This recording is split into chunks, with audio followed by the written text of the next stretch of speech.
Ni wedi cyrraedd yr adeg cyffroes na yn ystod y tymor le mae'n Cup Finals galore a phnawn yma ar Gaisling ym Penmaenmawr mae Clwb Pêl-droed Abergele yn wynebu Clwb Pêl-droed y Glannau yn rownd derfynol Cwpan REM Jones. Da ni ti wedi bod yn clwm â Clwb Pêl-droed y Glannau ers y cychwyn cyntaf, ynddo? Fedri di roi chydig bach o'r cefndir i ni?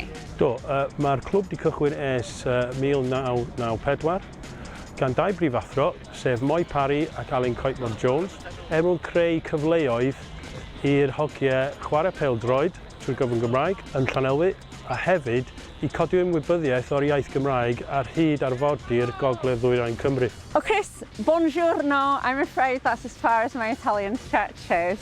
Buongiorno, that's very good. Tell me what brings an Italian to Clwb Pêl-droed y Glannau? So I moved over when I was younger from Italy when my parents moved me over here. Couldn't speak a word of English. My grandparents lived in North Wales, so we moved over here, and then we wanted to play football, and bilingual squad wanted to learn Welsh, so we decided to join the Glannau. I'm going to go and let you have your final words with them before they come out onto the pitch. Diolch yn fawr. Pob lwc.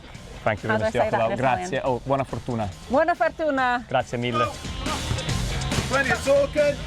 Da ni yn y 5 haen o pêl-droed yng Nghymru. Da ni tua 6 mlwydd oed, so da ni'r clwb Abergele newydd. Da ni gael dipyn o llwyddiant hyd yma, ond yn gobeithio symud pethau ymlaen wan. Sut mae'r nyrfau pnawn yma, rownd derfynol fawr o'n blaenau? Ie, so jyst edrych ymlaen, really. Mae'r hogi gyd edrych ymlaen. Mae tymor galed yn dod i ben wan, ac yn gobeithio adio cwpan arall at be da ni wedi gael yn barod tymor yma. Dych chi angen trophy cabinets mwy, sy'n ni'n dweud?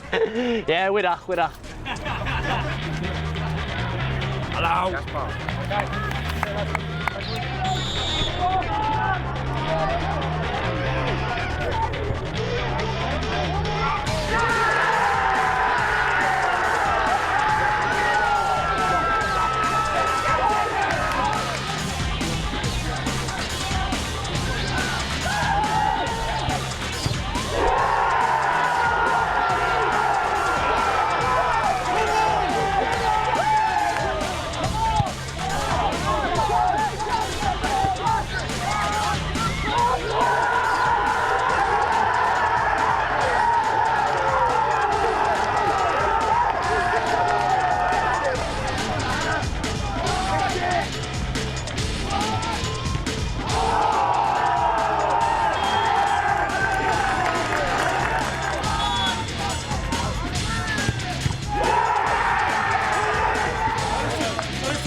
Nes i ddweud fes yna comeback rhywbeth.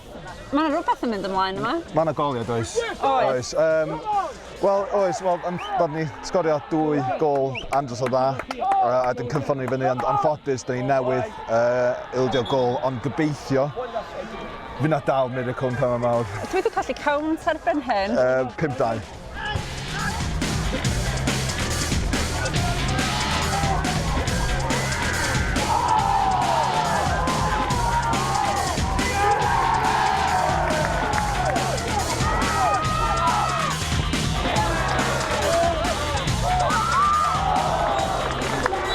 Give me an idea of the emotions going through your head this afternoon, because it was an incredible display in the end. Yeah, well, to be honest, we just wanted to build on last week, obviously win the league, which was the big aim for the season, and then coming here and getting this cup as well has just been brilliant. And now we look for next week to win the treble.